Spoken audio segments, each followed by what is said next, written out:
11:46 di giovedì 28 maggio, buongiorno, ben ritrovati, il nostro consueto appuntamento quotidiano che ci porterà intanto come prima tappa della giornata alle 12:30 per trasferirci nella sede della Protezione Civile regionale a Marghera, l'incontro quotidiano con il governatore Luca Zaia, quello diciamo è l'appuntamento più importante a breve che avremo. Prima però c'è tutto il tempo per riassumere un po' quello che è accaduto nelle ultime ore, per capire quale potrebbe essere lo scenario invece futuro. Andremo anche nelle nostre redazioni di Padova e Vicenza per capire su cosa si sta concentrando il lavoro dei nostri colleghi poi in vista dei telegiornali di questa sera, insomma la serie di appuntamenti che poi nel resto del pomeriggio si moltiplicheranno per arrivare poi ai nostri telegiornali naturalmente come sempre. Notizie che arrivano anche dalle ultime ore, diciamo, in particolare con due notizie che vi volevo sottolineare soprattutto. Una viene dai tumori, cioè dallo screening sui tumori che è stato rallentato in parte ovviamente, il meno possibile, ma un piccolo rallentamento c'è stato, e da Roma arriva la notizia insomma, che preoccupano i ritardi nel riavvio del programma di screening oncologico bloccati a causa dell'emergenza Covid-19. Infatti alcune regioni si sono attivate e diciamo sono rimaste quasi invariate i comportamenti e i protocolli, tra cui certamente anche la Regione Veneto, insomma non ha avuto ritardi particolari, però a macchia di leopardo, dice l'associazione dei medici, degli oncologi, invece insomma dice che a macchia di leopardo questa situazione, cioè in alcune regioni invece i ritardi ci sono stati e come, quindi è importantissimo recuperare il tempo perduto il prima possibile per evitare poi conseguenze negative sulla salute degli italiani. Un altro tema invece che viene dalla Lombardia con Francesco, un nome di fantasia, anzi non è un nome di fantasia, è un nome reale di un ragazzo che inizia ad avere la febbre il 2 marzo, il 6 marzo viene ricoverato in terapia intensiva a San Raffaele di Milano, nei giorni successivi viene intubato e il 23 marzo collegato alla macchina per la circolazione extracorporea, quindi una situazione molto, molto grave. I suoi polmoni ormai sono compromessi irrimediabilmente e a metà aprile i medici del San Raffaele tentano di donargli polmoni nuovi, una cosa mai provata finora. Insomma, il 30 aprile la svolta, viene individuato un organo idoneo e c'è stato il trapianto. Questo significa insomma che la situazione è grave per quanto riguarda chi viene colpito dal Covid, non c'entra essere giovani o meno giovani, insomma il pericolo c'è per tutti. Questo era un ragazzo, è un ragazzo giovane. Dicevo delle scorse ore, allora andiamo un po' a riassumere, in attesa poi ovviamente alle 12:30 di andare a Marghera per sentire i temi di oggi trattati dal governatore Zaia. Facciamo un po' il riassunto di quella che è stata la giornata di ieri con una sintesi proprio dell'incontro con il governatore di ieri. Prima l'emergenza pandemia, oggi la fase di recessione da cui uscire al più presto. Al tavolo, nella sede della Protezione Civile, con il presidente della Regione Veneto Luca Zaia, siedono gli assessori alle attività produttive Roberto Marcato e al bilancio Gianluca Forcolin, perché il tema è quello economico. Verrà presentato un progetto che di risorse proprie e di leva economica cuba circa 1,5 miliardi di euro, 1,4 miliardi, 1,5 miliardi. Cioè la movimentazione della massa di risorse sulle imprese. 65.000 attualmente i posti di lavoro persi, 35.000 solo nel comparto turistico. In campo la Regione mette un piano chirurgico partendo dalle aziende chiuse inizialmente dai DPCM, le piccole e medie imprese. Supporto ai settori produttivi più colpiti con contributi e a fondo perduto e finanziamenti agevolati. Effetto moltiplicatore per stimolare le attività economiche, misure complementari per attirare risorse statali, comunitarie e private. Altro tema invece il progetto Veneto Regione Covid Free. Stiamo pensando che tutta una serie di misure, no? Il tracciare i contatti, aumentare la potenzialità del nostro portale, del nostro cruscotto di biosorveglianza, il tema degli isolamenti e tutte queste robe ci diano in maniera geolocalizzata tutto quello che sta accadendo nel territorio. Noi siamo in grado di certificare che questa è una regione Covid free, cioè significa che è una regione che ha in mano la situazione. Di certo un altro dei temi importanti è proprio questo del Covid free, cioè con la Regione Veneto che vuole addirittura certificarsi, cioè vuol dire non contagio zero, ma vuol dire in Veneto la situazione è ampiamente sotto controllo e c'è una sanità che è pronta a intervenire, pronta a gestire eventuali situazioni di allarme o comunque di attenzione. Quindi mi pare di aver capito questo, cioè ieri durante l'incontro il governatore ha detto: non sto dicendo che qui non abbiamo più casi positivi, ma voglio far sapere, questa è diciamo anche una sorta di campagna di comunicazione che risulta importantissima in vista della stagione estiva e quindi anche come supporto al turismo ma anche al commercio in generale, che il Veneto è una regione in cui la sanità è di grande supporto alla lotta al Covid e quindi è pronta a intervenire, è pronta a sostenere, è pronta anche a gestire eventuali situazioni. E tornando agli oncologi, vi do un'altra notizia che arriva dall'Associazione Italiana di Oncologia Medica. Parte la più grande campagna da parte loro, da parte di questa associazione, mai realizzata per aumentare l'adesione ai programmi di screening per la prevenzione dei tumori rivolta a tutti i cittadini. Quindi i più grandi esperti mondiali che in questo momento si sono riuniti, tra virgolette, fanno il punto della situazione e dicono questo, cioè dobbiamo assolutamente ripartire con lo screening e per farlo bisogna far conoscere i vantaggi della prevenzione, dello screening appunto e quindi degli esami diagnostici che devono ripartire alla grande dopo o durante, anche perché no, durante questa pandemia. È fondamentale, questo è certamente un passo in avanti che bisogna fare. Andiamo adesso per un attimo a Padova, perché a Padova c'è stata la riapertura dei mercati, come in altre città, in altre località, ma vuol dire liberi, cioè senza più limitazioni. In alcune località si è deciso quindi di togliere anche quella limitazione dell'ingresso e dell'uscita separati e quegli altri accorgimenti che abbiamo imparato a conoscere nei nostri mercati cittadini in queste ultime settimane. Padova ha riaperto e vediamo un po' qual è stata la situazione, visto che insomma la realtà di Padova numericamente è importante. Meno transenne nei mercati cittadini, ma più reciproca attenzione da parte di clienti e commercianti. Il Comune di Padova applica le linee guida nazionali e riporta l'accesso ai mercati del centro e rionali alla quasi normalità. Durante il fine settimana sono cambiate le linee guida per la sicurezza delle aree di commercio in area pubblica, quindi dei mercati. E quindi abbiamo deciso di adeguare anche l'ordinanza comunale che definisce le regole per i mercati. Si potrà accedere senza più il contingentamento degli accessi, ma comunque seguendo una serie di regole per evitare assembramenti, per mantenere le distanze e comunque per l'utilizzo dei dispositivi di protezione a partire dalle mascherine, regole che sono definite su dei cartelli che sono affissi nelle aree di ingresso di tutte queste zone dove sono presenti i mercati. Mascherina obbligatoria e dove serve vanno indossati i guanti, almeno 1 metro di distanza tra clienti e tra clienti e personale ambulante. Gli acquirenti devono attendere il proprio turno su indicazione dell'operatore del banco. Tutt'altre disposizioni invece per la vendita di abbigliamento usato. Si potrà acquistare solo ai mercatini dell'antiquariato. Questo perché nei banchi dove ci sono questo tipo di merci si creavano spesso delle forme anche di assembramento per la modalità proprio con la quale si interagisce con il banco.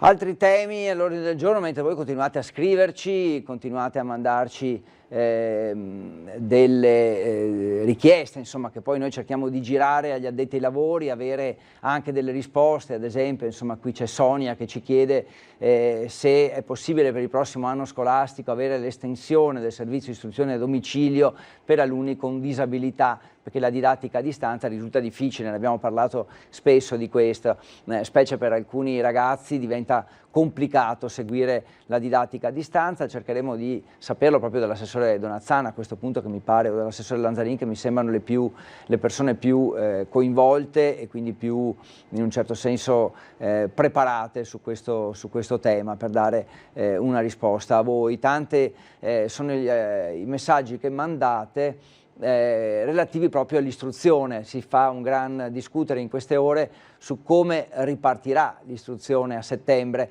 Si era parlato anche, si era proposto di una giornata a scuola, l'ultimo giorno di scuola, poter rientrare per i ragazzi, quindi in un certo senso salutarsi, ma poi il comitato scientifico del Ministero ha detto di no, proprio perché probabilmente il rischio è troppo alto dopo questo gran lavoro di contenimento fatto tenendo a casa i ragazzi da scuola. Forse non vale la pena rischiare con un giorno solo di apertura che ci siano nuovi focolai. Di certo a settembre la questione sarà fondamentale, sarà da risolvere, sarà da capire chi tornerà a scuola e come. Si è parlato anche di diciamo ripartenze differenziate a seconda del grado scolastico, quindi primarie, secondarie, di primo e secondo grado, quindi elementari, medie e superiori, insomma, per usare il linguaggio più comune. Se ripartiranno tutte nello stesso modo, probabilmente no, ma queste saranno le settimane decisive per capirlo. C'è anche chi ci scrive che la cassa integrazione in deroga, che tanto ha fatto discutere anche per i ritardi con cui vengono liquidati chiamiamoli stipendi o comunque insomma i rimborsi, c'è chi propone di rinominarli in elemosina in deroga proprio per le grosse per i ritardi e per le difficoltà con cui è stata erogata, e quindi non va bene sicuramente. Molte le persone danneggiate, diciamo così, o che non hanno avuto risposta. C'è chi chiede se anche gli agenti di commercio sono ricompresi nel piano di aiuti, quelli aiuto finanziario che viene varato in queste ore dalla Regione Veneto. Naturalmente vi ringraziamo della domanda, cerchiamo con l'assessore Marcato di dare una risposta anche a questo nel corso della giornata. Senza dubbio è un tema di grandissima attualità. Volevo leggere qualche altra domanda che viene da voi, proprio perché insomma sono domande pratiche. Ancora la scuola, ancora l'istruzione vi interessa giustamente. Poi il turismo, ecco, un turismo che ci chiedete venga indirizzato bene, che quindi poi spenda i soldi anche nei ristoranti, nei negozi, oltre che nelle strutture ricettive. Bisogna fare anche questo. Io credo che la Regione è molto attenta alla comunicazione, alla campagna di comunicazione che deve essere fatta su questo tema. Immagino che abbia ben chiaro anche questo aspetto, cioè che il fatto di aiutare non soltanto le strutture ricettive ma anche ristoranti, trattorie e altro sia certamente un tema di attualità e come si dice anche di grande interesse per tutti, insomma, un po' tutti sulla stessa barca, ecco, diciamo così, siamo, e quindi è giusto che siamo coinvolti in questo.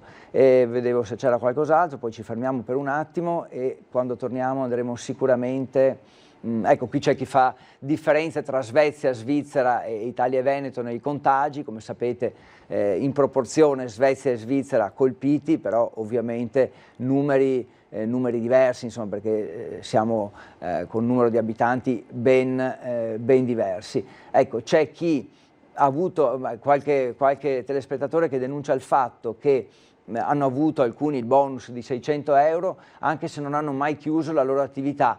Non credo sia un requisito necessario però quello di aver chiuso completamente l'attività, ma è tutto basato ovviamente sul calcolo del fatturato rispetto agli anni precedenti. Gli alberghi sono chiusi da 3 mesi e sono ancora chiusi. Ci saranno aiuti per gli albergatori? Altra domanda che arriva da voi e che gireremo naturalmente agli addetti ai lavori, ecco, diciamo così. Non si può paragonare Svizzera con l'Italia, altro quesito che ci ponete. Ci fermiamo per un attimo, poi torniamo in studio e usciamo, andiamo a vedere cosa succede nelle nostre città.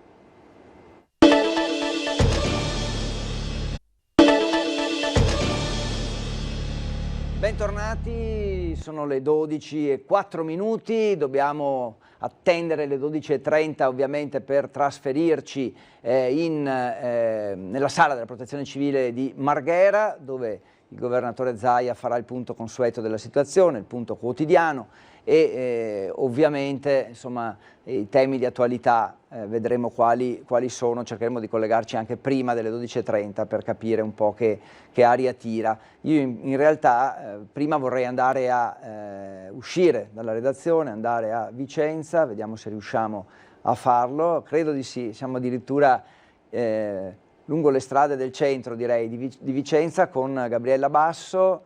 Ci senti, Gabriella? Sì, ti sento. Bene. Federico, vedi, sono in Corso Palladio, sì. Vedi un po', non so se riesci a vedere la gente, il movimento, anche sono un po' lontani. Sì, vediamo. Cerco di inquadrare, ecco.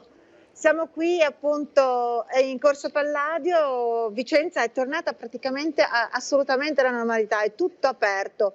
Sono aperti tutti i negozi ovviamente, con tutti i distanziamenti sociali, con tutte le misure di sicurezza, con anche qualche parte le code.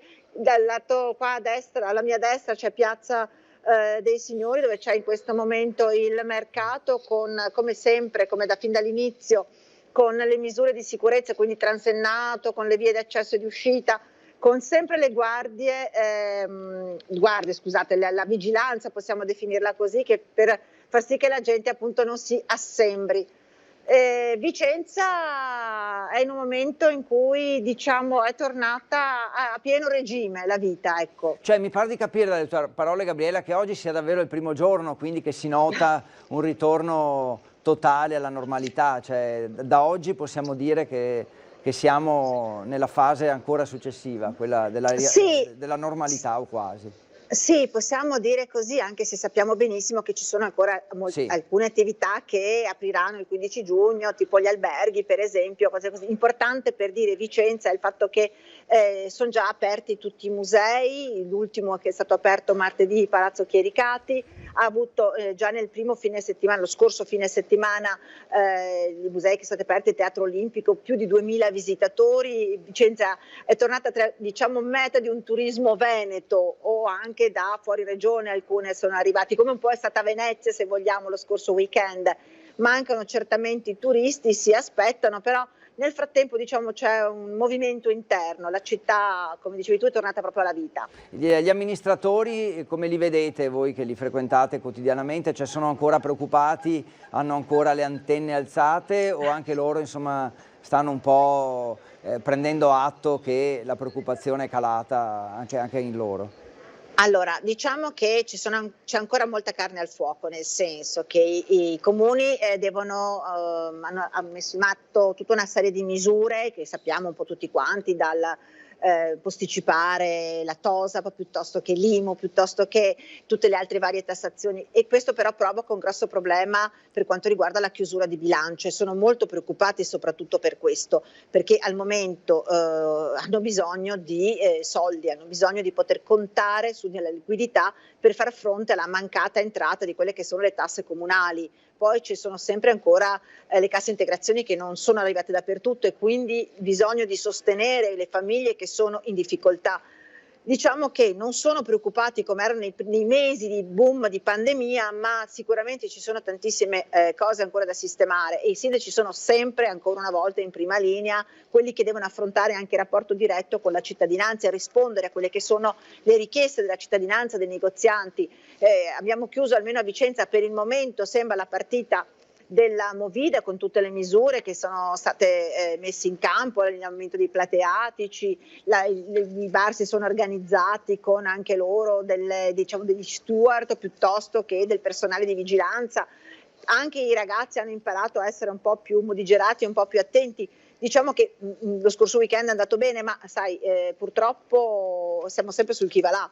Certo. Ovviamente, quindi e allora sono sempre preoccupati. più che il tema diciamo sanitario, che è sotto controllo direi sotto tutti i punti di vista, compreso quello della Movida, perché allora con gli ultimi accorgimenti, chiamiamoli così, anche il tema Movida è diventato un tema sotto controllo. Il tema finanziario allora è quello all'ordine del giorno, finanziario. Un po' tutti i comuni ovviamente d'Italia, ma insomma noi concentriamoci sul Veneto, tutti hanno buchi nel bilancio di svariati milioni di euro, certo. Quindi un po' questo è il tema caldo, diciamo. Sì. Hai la sensazione che i sindaci facciano fronte comune poi nel cercare di trovare risposte a Roma? Allora, per quanto riguarda Vicenza sicuramente sì, perché il sindaco di Vicenza Francesco Rucco, presidente della provincia, da diverso tempo sta cercando di, lavora sempre con tutti i sindaci insieme, con incontri, riunioni, adesso fino in questi giorni sono state fatte sempre in maniera online, insomma, ma è un modo per cercare di fare quadrato, stare uniti e poi portare le istanze a Roma, in modo particolare anche al sottosegretario dell'Interno, che è vicentino, ex sindaco Achille Variati, e quindi per far sì che si pensi al territorio, si pensi ai comuni. Tra l'altro, a proposito del punto di vista sanitario, la notizia di oggi che è stato dimesso l'ultimo malato di Covid di terapia intensiva dell'ospedale San Bortolo di Vicenza, è uscito questa mattina proprio, quindi non c'è più nessun ricoverato per quanto riguarda la terapia intensiva a Vicenza e San Bortolo, quindi anche questa è una notizia. Ottimo, positiva. Certo, positiva. Ecco, abbiamo visto passare qualche persona, alcuni, direi quasi tutti con la mascherina, comunque questo sicuramente è positivo. Sì. Adesso io in questo momento me la sono abbassata per poter parlare meglio con voi, ma sono tutti quanti con la mascherina. Ultima cosa, cosa stai seguendo? Di cosa ti occupi stamattina? Questa mattina andrò a sentire il primario appunto di rianimazione dell'ospedale San Bortolo perché fare un po' il punto della situazione, ma anche perché c'è un'altra questione che riguarda proprio i malati che sono stati affetti da Covid, perché il 30% di questi riporterebbe ancora delle conseguenze difficili da smaltire, possiamo definire così, e capire quanto e se potranno poi tornare completamente alla normalità, insomma, perché ci sono degli effetti collaterali permanenti o meno dovuti al Covid, quindi parleremo con lui di questa cosa. Poi abbiamo fatto un po', c'è molta cronaca oggi nel telegiornale di Vicenza, una cosa molto sentita poi dai vicentini perché la presenza di spacciatori è molto forte ancora, vi ricordo sempre Campomarzo, tra l'altro l'amministrazione comunale ha un progetto di riqualificazione, ma nel frattempo le forze dell'ordine vigilano continuamente. Guarda, tra l'altro vi faccio vedere, c'è la macchina appunto della polizia, passano in continuazione. Qui poi a Vicenza il sindaco ha anche messo proprio che tutti i giorni ci sarà il passaggio su Corso Palladio o della polizia o dei carabinieri o dei vigili urbani in continuazione per monitorare proprio per quelle che sono la microcriminalità, sai, il borseggio, che è quella più fastidiosa alla fine. Esatto, e che è più sentita proprio anche dai vicentini. Grazie Gabriella Basso, grazie mille Gabriella, buona giornata, buon lavoro, poi stasera gli approfondimenti dei vostri servizi. Grazie, ciao. Interrompo la comunicazione, poi tra poco usciamo di nuovo, non rimaniamo qui. Guardo se c'è qualche ultima notizia da darvi, ovviamente legata all'emergenza Covid. Ecco, c'è una notizia che arriva dai medici perché sono scesi in piazza i giovani medici intrappolati nell'imbuto formativo, laureati, abilitati e poi costretti ad attendere anche anni per entrare nelle scuole di specializzazione, quindi un limbo difficile da affrontare. La Federazione Nazionale degli Ordini dei Medici ha lanciato questo grido d'allarme che chiede che per i giovani ci siano più borse di studio e quindi più possibilità di iniziare a lavorare più presto in maniera regolare e regolamentata. Chiaramente questo momento di emergenza Covid è anche quello più adatto per cercare di farsi sentire proprio per la necessità che c'è del loro lavoro. Da Piazza Duomo a Milano a San Giovanni a Roma, da Palermo a Torino, eccetera, sono in stato di agitazione e quindi scenderanno anche in almeno 13 piazze in Italia sabato prossimo, i lavoratori del settore della cultura e dello spettacolo che sono in pratica in agitazione permanente per la grande difficoltà, attrici, attori, professionisti dello spettacolo, insomma un'emergenza continua, anche perché per loro ovviamente le limitazioni, la presenza non soltanto in video ma anche dal vivo in tutte le loro attività rende tutto veramente molto più difficile. Proviamo a uscire di nuovo dal nostro studio e proviamo ad andare a Padova, perché a proposito di presenze concrete in piazza dovrebbe esserci in corso proprio una manifestazione in centro a Padova per protestare. Vediamo su quale tema, ce lo facciamo dire da Chiara Gaiani, che vedo, eccola qui, sistema il telefono e l'inquadratura, in questo momento le chiediamo dov'è, mi sembra che sia a Palazzo Moroni, in cima alla scalinata di Palazzo Moroni. Non si può più. E le chiediamo... No, allora dunque siamo che cosa all'interno di sta Palazzo succedendo. Moroni, Vai, in Chiara. realtà siamo appena usciti con il collega Federico Cibotto da Palazzo della Ragione, dove stavo cercando di rientrare, ma ahimè mi sa che la porta che abbiamo appena percorso noi è solo per l'uscita, quindi Colpa non nostra, per se vuoi l'entrata. metto una buona parola per farti rientrare. No, avevo anche ottenuto dall'assessore Colase, che è l'assessore alla cultura del comune di Padova, la possibilità di fare intervista all'interno, poi in realtà è finita la cosa e poi vabbè, siamo usciti, mi spiace, non avete la bellezza insomma del Palazzo della Ragione, dove si è appena concluso un incontro con la stampa dei lavoratori dello spettacolo. Ecco, guarda, ho appena letto una notizia su questo. Sì, sono circa 4.000 in Veneto e si sono dati appuntamento per sabato prossimo a Venezia e ci hanno raccontato qual è la situazione. Molti di loro sono giovani, erano presenti molti tecnici del suono all'interno di Palazzo Moroni che lavorano per cooperative, alcuni dei quali, pensate, hanno ricevuto questo stipendio per il mese di aprile, meno 150 euro. Quindi è una situazione davvero molto, molto difficile questa, perché non sono stati in grado di essere ammessi all'interno dei vari filoni di cassa integrazione che si sono aperti con i vari decreti del governo in questi mesi, non sono neanche riusciti a farsi accettare attraverso la partita IVA, perché molti di loro lavorano come lavoratori autonomi, il bonus da 600 euro, quindi sostanzialmente è dal giorno del lockdown, quindi parliamo di fine febbraio, che molte famiglie non percepiscono nessun sostegno e la grande preoccupazione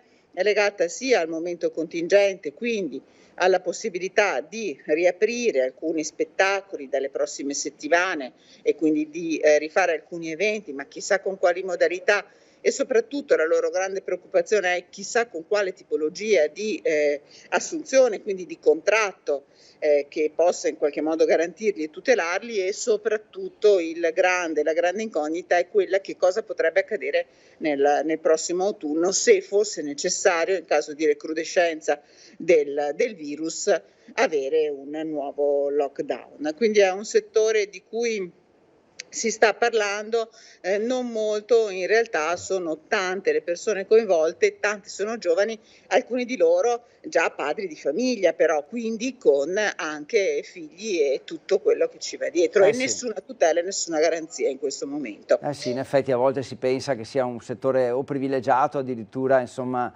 al di fuori da queste dinamiche, invece purtroppo non è assolutamente così. Leggevamo prima che in 13 piazze italiane sabato ci saranno manifestazioni di protesta proprio per cercare di farsi sentire, giustamente è il momento giusto per farlo. Chiara, ti ringrazio. Altri temi, un altro Ecco, guarda, noi stiamo per incontrare proprio a minuti l'assessore all'istruzione del Comune di Padova, l'assessore Piva, con cui faremo il punto sull'apertura dei centri estivi. Dalla prossima settimana già alcuni comuni del Padovano si sono organizzati, parte Carmignano, parte Polverara, alcuni, e appunto ci facciamo raccontare che cosa succederà anche per quanto riguarda la città di Padova. Grazie Chiara, buon lavoro naturalmente, grazie di questo collegamento. Si avvicina il momento dell'appuntamento con il governatore. Chiedo a Fabio in regia, so che mancano un paio di minuti per la pubblicità, ma se chiamiamo comunque Anna Maria Parisi, che è a Marghera, proprio un flash di un minuto per farci dire quali potrebbero essere i temi di oggi, che così anticipiamo più che altro l'eventuale discussione, o quali potrebbero essere appunto anche le domande, perché no, che verranno rivolte al governatore. Come dicevo, insomma, per chiudere il discorso sul tema che ha anticipato Chiara Gaiani, il 30 maggio in 13 piazze in Italia, stato di agitazione permanente con le piazze che verranno invase dai lavoratori. È già in linea, pronto? Sì, buongiorno. Sì, eccoci Anna Maria, buongiorno. Buongiorno a Grazie. tutti, buongiorno. Abbiamo un paio di minuti prima della pubblicità, ma ci tenevo un po' a chiederti che aria tira, insomma anche un nostro modo per anticipare quello che succederà. Di cosa si parlerà secondo te con il governatore? Dunque, da indiscrezioni mi risulta, ma ovviamente non sono proprio confermatissime, che più di che cosa si parlerà oltre che dei dati, delle cifre che quotidianamente da 3 mesi a questa parte vengono fornite in merito ai contagi e alle guarigioni e ai nuovi dati. Oggi verranno mostrati dei filmati in merito alla situazione negli ospedali. E quindi questo è un'anteprima che ad oggi nessuno ancora ha visionato qui in Veneto, intendo. Quindi è una situazione in merito a come si è agito negli ospedali in questi 3 mesi di emergenza, perché comunque ricordiamoci una cosa fondamentale, che anche se praticamente tutte le attività stanno aprendo, stanno riaprendo, hanno già aperto, l'emergenza è ancora in atto. L'emergenza non è finita. Diciamo che è un po' più sotto controllo, questo sì ovviamente, però la guardia non si deve abbassare. Mi pare che Zaia insomma spesso spinga su questo tasto, cioè va meglio, siamo bravi a tenere sotto controllo, ma tutto può accadere da un momento all'altro, mentre vediamo la postazione che è in via di allestimento. Dicevo, spesso lui dice però fatevi un giro nelle terapie intensive, ovviamente non si può fare, ma come dici tu forse ce lo faranno fare attraverso questi video e vedrete che sì, non c'è da scherzare, insomma. No, infatti, assolutamente. E a proposito dei contagi, c'è da aggiungere che prosegue il dibattito sulla riapertura dei confini regionali, lo ricordiamo, dal prossimo 3 giugno. Infatti, dopo la polemica tra il sindaco di Milano Sala e il governatore sardo Solinas, è intervenuto anche il nostro governatore Luca Zaia, che si è detto pronto ad accogliere i lombardi perché nessuno, dice, deve essere trattato come agente di contagio. Quindi secondo il nostro presidente, il presidente della Regione Veneto Luca Zaia, i test sono utili ma per fare piani sanitari e non per permettere lo spostamento di turisti da una regione all'altra. Insomma, Zaia, intervistato, ha sottolineato la necessità di ripartire tutti insieme, no? Lo ricorderai che ha parlato nel corso dei giorni scorsi del piano Schengen sanitario, perché dice che non è che il virus si fermi a Sirmione o a Peschiera, e le ha citate non a caso queste località, visto che sono località di grande meta turistica o come insomma Padova, Treviso, Venezia, eccetera. Grazie Anna Maria, insomma, finisci poi ti devo salutare. Con queste parole distensive da parte del governatore veneto Luca Zaia, che prova a mediare dopo questo duro scontro un altro tra Sala e Solinas, vi saluto dalla sede della Protezione Civile del Veneto, noi ci sentiamo più tardi. Sì, grazie Anna Maria, tra poco il governatore, quindi 2 temi, ospedali e turismo, mi pare di capire che potrebbero essere trattati tra poco, ci fermiamo per un attimo, poi torniamo in attesa di collegarci con Marghera.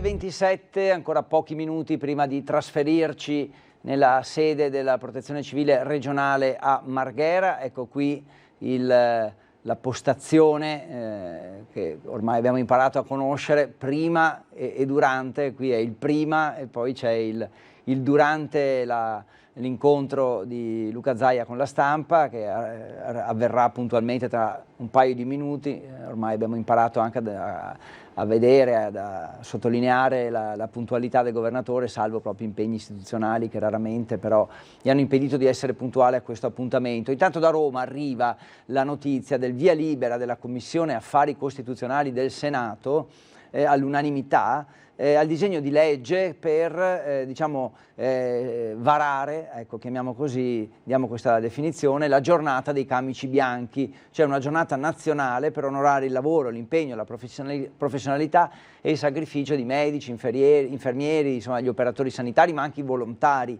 in ambito sanitario, che nel corso della pandemia davvero sono stati preziosi e decisivi. Quindi oltre al riconoscimento economico, che pare insomma ormai sicuro nei loro confronti, ci sarà anche la possibilità insomma, di onorarli e tributare loro questo grande impegno nel corso di una giornata nazionale che sarà varata e sarà riconosciuta ufficialmente dal governo. Questo per quanto riguarda insomma, le ultime notizie, vediamo se c'è qualcos'altro che sta arrivando in queste ore.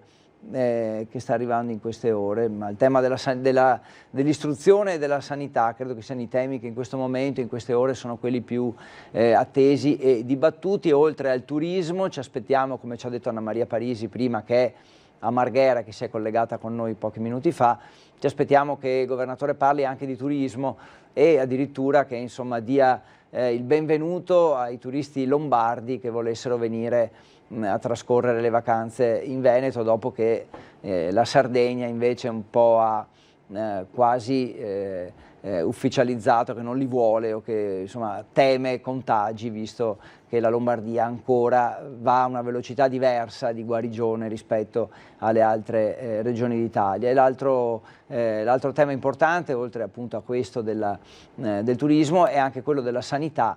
Insomma, più volte il governatore ha detto non abbassiamo la guardia, in ospedale ancora la situazione non è risolta e quindi è vero che va molto meglio ed è sotto controllo, ma da qui a dire che siamo usciti dalla fase di pandemia ce ne corre, quindi non si può assolutamente.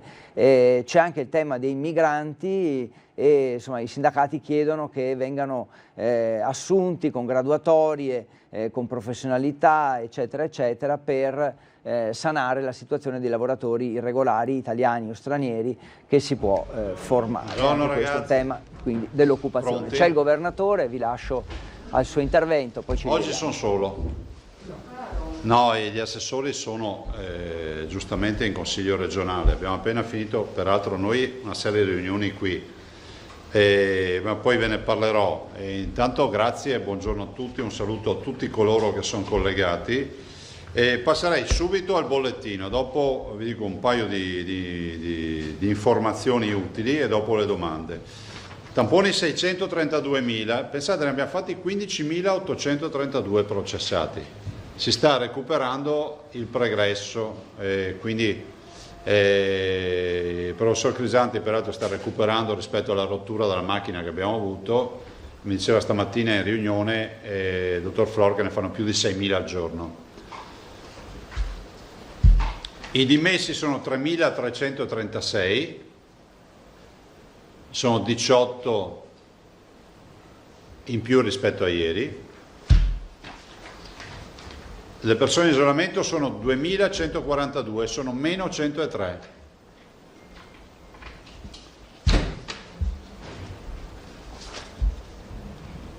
I ricoverati sono 426, dei quali 148 positivi e 278 negativizzati, quindi i positivi dei 426 sono 148, sono 13 in meno rispetto a ieri.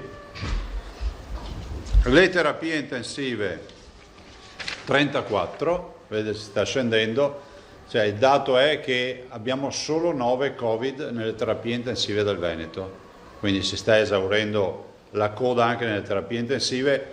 E mi dicevano abbiamo addirittura pazienti da 6 settimane, si arrivano anche ai 2 mesi, quindi sono pazienti critici che stiamo seguendo e che speriamo di portare fuori. E sono meno 2 rispetto a ieri. Beh, il numero dei positivi è 19.125, sono 12 positivi in più, ma se considerate i tamponi processati che sono 15.000, capite che siamo di gran lunga al di sotto dell'1 per 1000. I tamponi erano 15.000 e i positivi 12, quindi capite che il dato è molto incoraggiante. I morti in totale sono 1.898, sono 3 in più rispetto a ieri, dei quali in ospedale 1.366.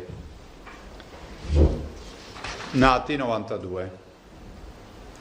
Allora, i dati ci dicono che ne è venuto fuori anche stamattina la discussione della riunione di questa mattina. Intanto i positivi sono positivi sostanzialmente quei 12 che avete visto di oggi sui tamponi processati, la quasi totalità sono positivizzazioni, tranne un paio di casi a onor del vero, sono positivizzazioni di cluster, di vecchi focolai, di contesti di RSA.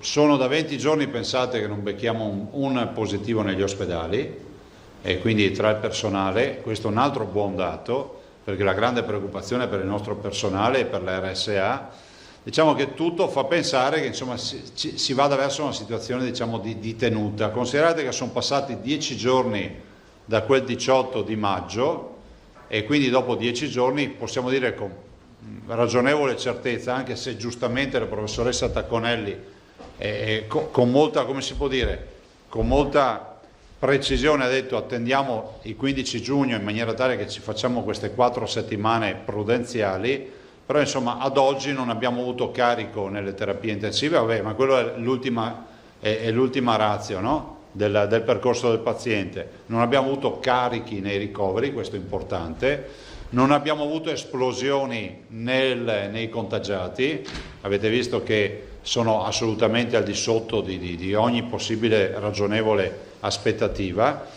e direi insomma che i presupposti ci sono tutti. Stamattina abbiamo fatto una lunghissima videoconferenza con i direttori generali, abbiamo parlato sicuramente della partita dei tamponi e della necessità insomma di continuare almeno fino al 15 di maggio con il piano di sanità pubblica che abbiamo in piedi, di giugno, grazie, con il piano di sanità pubblica che abbiamo in piedi. Abbiamo parlato del pool, guardate, il dottor Rigoli con le analisi in pool le sta già facendo a 10, però sta già facendo le sperimentazioni per portarle a 30, cioè vuol dire 30 provette in una. E peraltro c'è una collaborazione anche con la statistica dell'Università di Padova, ottima, che fra l'altro a onor del vero abbiamo scoperto che già aveva lavorato su queste metodologie. Parlo di natura statistica, numeri, algoritmi e modelli matematici, per cui questo ci ha permesso di accelerare ancora di più, insomma il sistema è validato.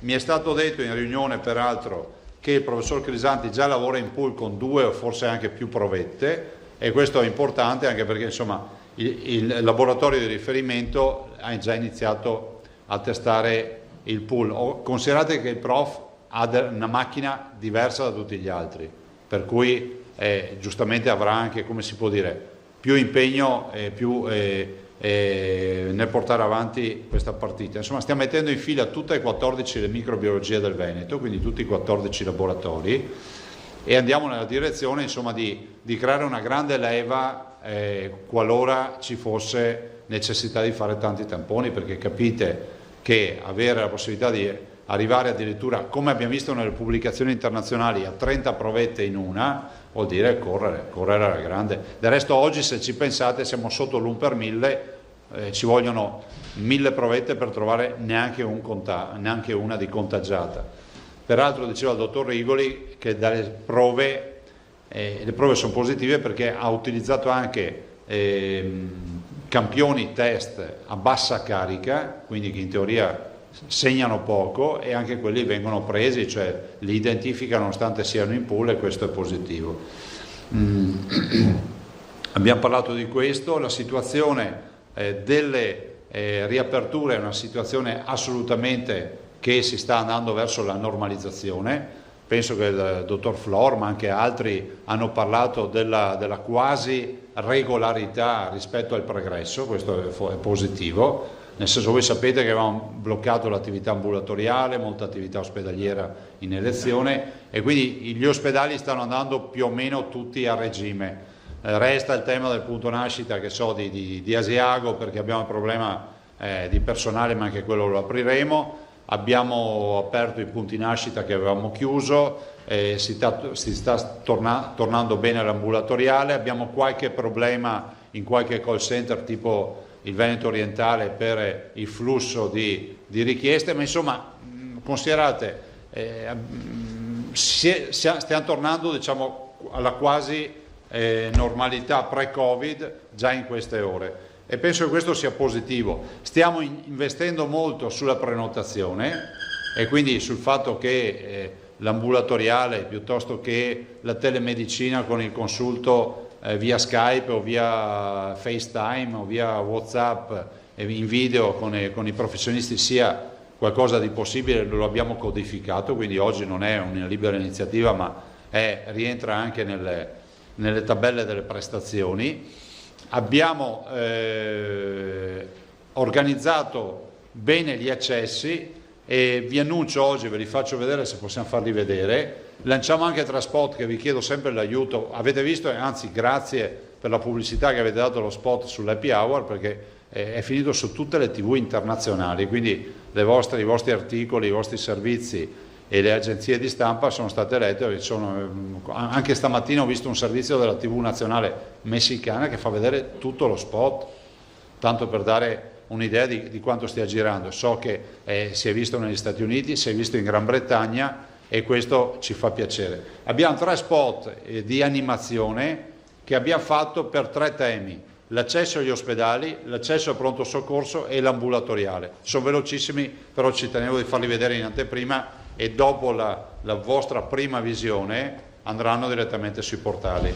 Sono stati fatti sempre dall'agenzia che ha vinto l'appalto con Azienda Zero e si chiama Al Quadrato e penso siano di Vicenza.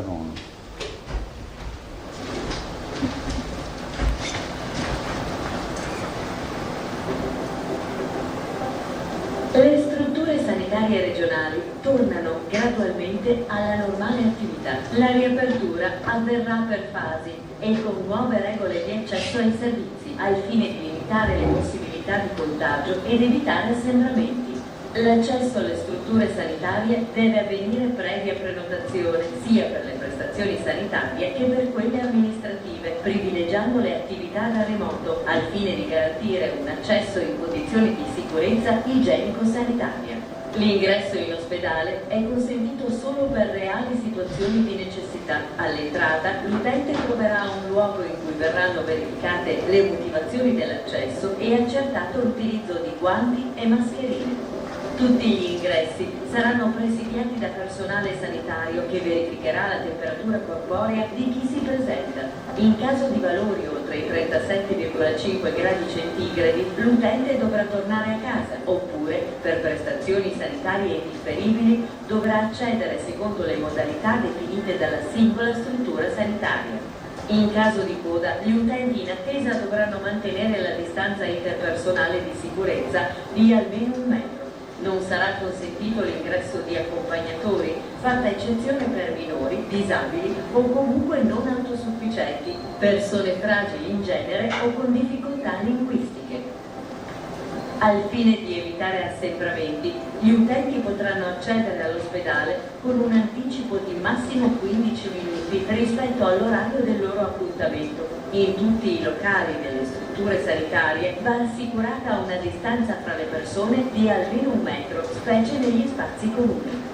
La Regione Veneto raccomanda infine la necessità di ridurre al minimo la permanenza negli spazi ristretti, come ascensori, servizi igienici, antibagno.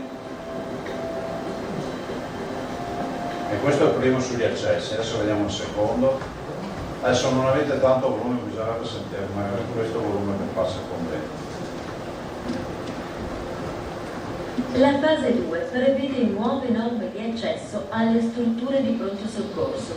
L'utente ha l'obbligo di indossare mascherine e guanti, assicurando di mantenere la distanza di sicurezza interpersonale di almeno 1 metro. Non è ammessa la presenza di accompagnatori all'interno del pronto soccorso, ad eccezione di disabili, minori, utenti fragili, non autosufficienti e persone con difficoltà linguistiche. I pronto soccorso in questa fase mantengono percorsi differenziati per i sospetti Covid e per gli accessi per altre patologie, al fine di identificare e indirizzare verso un percorso separato i sospetti positivi al virus. Rimane attivo il pre-triage. In questa fase di preaccettazione vengono verificate le condizioni di salute dell'utente in rapporto al Covid-19. In caso di sintomi come febbre, influenza, tosse e mal di gola o segni significativi di sospetti sospetta infezione respiratoria da Covid-19, il soggetto viene sottoposto a tampone nasofaringeo e accompagnato in spazi del pronto soccorso dedicati fino all'arrivo del referto del tampone. Qualora non fosse necessario trattenere il paziente in osservazione, lo stesso viene dimesso a domicilio.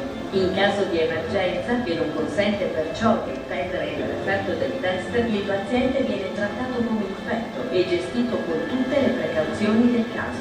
Analogo approccio è previsto anche per le persone che giungono al pronto soccorso in ambulanza, con la variante che il pre-triage va fatto al momento e sul luogo del soccorso. Al termine dell'iter diagnostico per Covid, il soggetto può venire ricoverato o, se le condizioni lo permettono, dimesso a domicilio.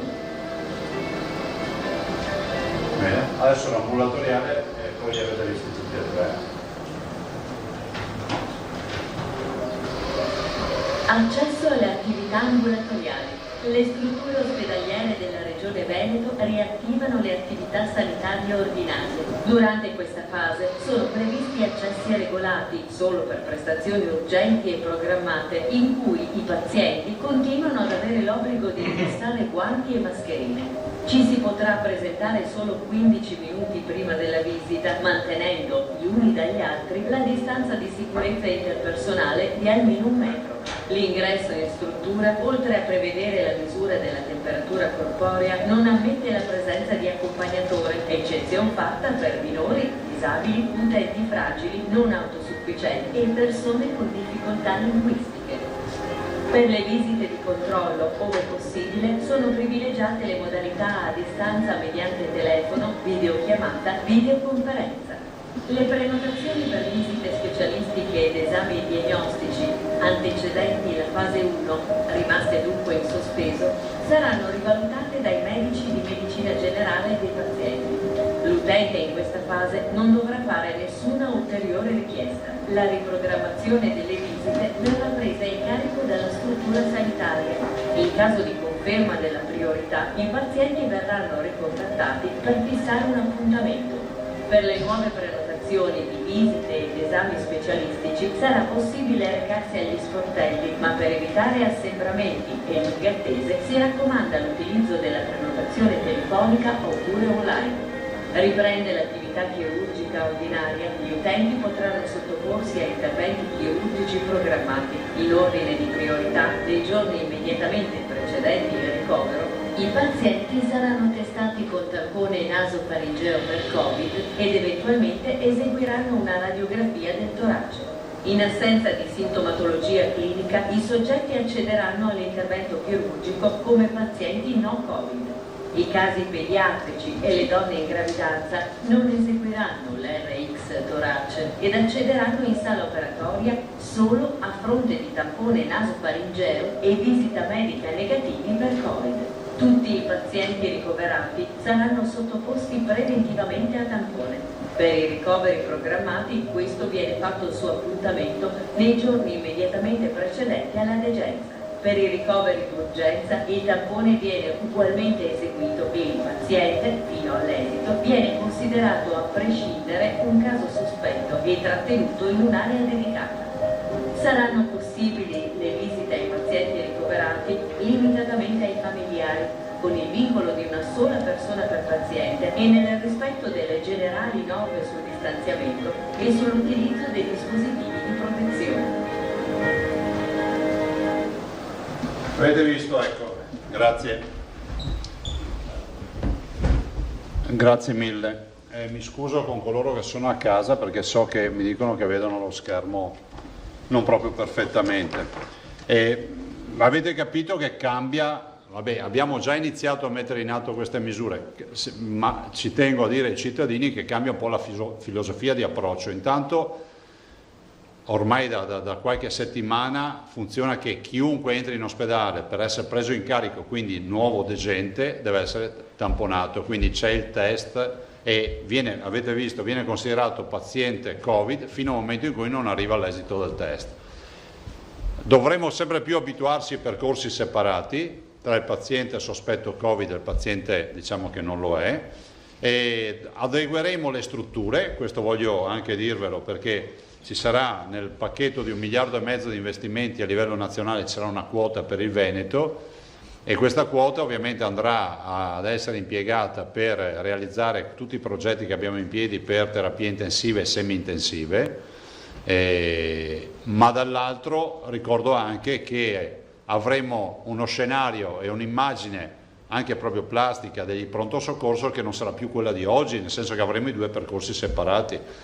Avremo dei pronto soccorsi pronti ad eventuali altre pandemie, epidemie o altre necessità. Considerate che il pronto soccorso, ma questo noi l'abbiamo già fatto nelle progettazioni, e se andate a vedere i nuovi quelli ristrutturati o progettati, abbiamo già l'area di osservazione breve, le terapie intensive, c'è l'area di rianimazione, cioè è un piccolo ospedale nell'ospedale, definiamolo così, ovviamente per l'emergenza urgenza. Diffonderemo questi video animazioni come sono definite, con l'obiettivo ovviamente di informare sempre di più i cittadini. Altre 2 informazioni, poi vi passo la parola per le domande. Ho parlato ieri col dottor Pone, Antonio Pone, che è il direttore dell'INPS regionale. Peraltro mi conferma che hanno già pagato come cassa integrazione, e siamo INPS numero 1 a livello nazionale, grazie alla regione numero 1 a livello nazionale, perché l'ottima collaborazione, l'84% delle casse integrazioni. Conta di chiudere la partita per fine maggio, ha già liquidato 30.000 pratiche. Ci siamo sentiti anche per la vicenda di Sole Mare, e quindi di quello che è il fondo e i marittimi che sono stati qui ieri. Non dipende dall'INPS regionale, si è attivata anche l'INPS nazionale, e spero anche con l'intervento del Presidente Tridico che si possa sbloccare subito anche questa partita, perché ho visto, io non conoscevo questa vicenda, che si tratta di circa 77 pratiche, e quindi anche questo è un tema. Nel frattempo gli stagionali verranno incontrati dall'assessore Donazzan per quel che riguarda appunto la mancanza di ammortizzatori di ogni forma di aiuto nei confronti degli stagionali marittimi, che ovviamente, non avendo il turismo eccetera, si sono ritrovati con non poche difficoltà. Ultime 2 considerazioni per le donazioni. Siamo a 38.525 donatori. Adesso chiedo un altro piccolo sforzo per arrotondare a 58 milioni di euro, siamo a 57.671.000 euro, ma penso che ci arriviamo a 58 milioni, ci mancano ancora 330 milioni, quindi faccio appello magari a qualche imprenditore, a cittadini che vogliono donare. Prego? 1.000 euro, 1 milione. Sì, scusami. No, 371.000 euro, sì, grazie. No, anzi, ne mancano di meno, esattamente 329.000 euro mancano ai 58 milioni. 329.000 euro per arrivare a 58 milioni. Ho un sacco di lavori dei bimbi che vi presenterò, ma oggi me ne è arrivato uno. Bello, e fra l'altro sono i bambini della scuola dell'infanzia, una scuola particolare, è Stefan Zavrel, Istituto Comprensivo di Vittorio Veneto. Hanno anche versato 100 euro, ma guardate che lavoro hanno fatto, in linea peraltro con l'idea dell'illustrazione per l'infanzia, no? C'è Stefan Zavrel, la mostra per l'illustrazione dell'infanzia, e quindi c'è questa forma di contaminazione che si è tradotta in questo lavoro dei bimbi, e quindi ringraziamo i bambini della scuola dell'infanzia Stefan Zavrel. L'istituto comprensivo è quello di Vittorio Veneto da Ponte, e ringraziamento ovviamente anche alle insegnanti che hanno guidato questi bimbi per questa realizzazione. È un'opera d'arte che è stata donata alla Regione e ovviamente la ritroveremo nella mostra. Conserviamola bene, grazie. Io, guardate, non vi aggiungerei altro, passerei la parola a voi per le domande, così vi libero prima anche oggi. Allora, si erano già prenotati Tosato, Vanzan, Bonet, la collega Parisi e la Milva. Scusami, Emiliano però sta in fondo. Emiliano e il collega Malavasi. Prego. Andiamo in quest'ordine. Buongiorno Presidente. Ciao. Allora, una una cosa sui tamponi prima di tutto, poi le faccio una domanda invece che riguarda il 2 giugno, il 3 giugno. Un'azienda inserita nel gruppo di aziende pilota per i test, quello di cui ci parlava anche l'assessore Lanzarin sui controlli per verificare i contagi tra il personale eccetera eccetera, dice che da un mese loro hanno completato test e tamponi ma non hanno più avuto contatti, cioè non sanno a chi consegnare questi tamponi, questi test, e non riescono ad avere un feedback da parte della regione. Scusa, cosa vuol dire non sanno a chi consegnare? Se li sono autofatti i tamponi? No, vuol dire che loro li hanno eseguiti, sì, ma non sanno a chi consegnare il materiale. Ma chi è che ha materialmente eseguito il tampone? No? Li hanno eseguiti dicono loro, secondo il protocollo aziendale. Sì, ma il tampone uno non è che se lo fa da solo, c'è un medico, un operatore. Certamente, però dicono che non hanno più avuto notizie circa l'esito di questo. Ah, l'esito? Ah, sì, no, perché tu dicevi... No, certo. No, scusa, non capivo. No, mi sono... bisogna sapere il nome dell'azienda e capire. Glielo fornirò. Sì, grazie mille. Ecco, invece la domanda che riguarda gli spostamenti da regione a regione, che insomma intanto per sapere se secondo le sue informazioni questo... Scusa, sai cosa possiamo fare? Se puoi dire anche il nome dell'azienda, lo sentiamo subito e quindi sappiamo qual è l'ULSS e avremo il direttore che magari interviene subito. Sì. Se c'è. Sì, c'è. L'azienda si chiama, adesso magari ve lo dico. Sì. Oh.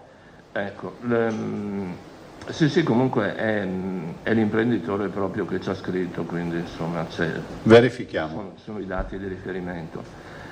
Le dicevo, per quanto riguarda gli spostamenti, intanto se secondo le sue informazioni è confermata questa data del 2 giugno per gli spostamenti extraregionali e poi lì non si capisce bene quale sia la ratio, perché alcune regioni, mi pare ad esempio la Sardegna, hanno posto un po' degli altolà rispetto ad esempio al turismo lombardo, no? Lombardia è la regione ancora più in sofferenza. Il ministro Boccia dice ma sarebbe incostituzionale se i governatori non consentissero la libera circolazione nelle loro regioni. Avete fatto una conferenza delle regioni pochi giorni fa. La domanda qual è? La domanda è se c'è uno schema di ripartenza e di libera circolazione. No, siamo ancora in alto mare. Questo compete allo Stato, no? Al governo. Tanto è vero che penso che sia probabile che ci sia un DPCM, immagino, che dovrà chiarire questo tema dell'apertura dei confini regionali in virtù ovviamente dei dati epidemiologici che ci saranno e dei parametri stabiliti dall'Istituto Superiore della Sanità e dal Comitato Tecnico Scientifico. E solo un DPCM può regolare le aperture, non lo possiamo fare noi. Voi avete visto che noi abbiamo fatto questi accordi, definiamoli transfrontalieri, no? Però sono limitati e sono episodici anche se volete. Adesso si deve parlare di riapertura, una riapertura che io auspico ci sia sia regolamentata a livello comunitario, perché è inutile che stiamo qui a pensare di risolvere il problema tra regioni quando poi ci accorgiamo che la Svizzera, non so se ve ne siete accorti, la Svizzera ha emanato per il 6 giugno l'apertura, apre all'Austria, alla Germania, alla Francia e non all'Italia. Però nelle icone c'è la prostituzione che è garantita. Ha messo nelle icone, una delle icone delle cose che si possono fare dal 6 giugno è quella di fare accesso ai luoghi di aggregazione. Allora voi capite, magari vi darò il cartoncino, perché mi hanno fatto avere il cartoncino con tutte le icone delle cose possibili e delle cose non possibili. Per carità, la Svizzera non è che dipende dall'Europa e quindi è una roba fuori, però è pur vero che il tema degli esteri è fondamentale qui, nelle trattative. Io spero che tutte le regioni responsabilmente, nel rispetto dei parametri, possano aprire e non ci siano, diciamo, i parenti poveri e quelli che hanno capito tutto. Lo dico perché anche il tema dei tamponi, ma qui il professor Crisanti è molto più preparato di tutti noi, il tema dei tamponi come ripeto, una fotografia. Quindi abbiamo la garanzia che in quell'istante non c'è la positività, ma poi può cambiare il mondo, cioè abbiamo visto le evoluzioni, no? E quindi io penso che il nostro ragionamento che stiamo facendo sulle spiagge covid free, regioni covid free, mettetela come volete, deve essere un insieme di attività che si facciano. Non possiamo dire al mondo intero che siamo sani semplicemente perché facciamo il tampone al turista o ai nostri operatori, perché non, come si può dire, i nostri ospiti sanno anche loro come funziona la partita dei tamponi. E Alda Vanzan. Presidente, buongiorno. Buongiorno. Una specificazione sull'aspetto sanitario. Lei ha detto che avete deciso nella lunga riunione di oggi con i direttori generali di continuare fino al 15 giugno il piano di sanità. Con questo piano sì.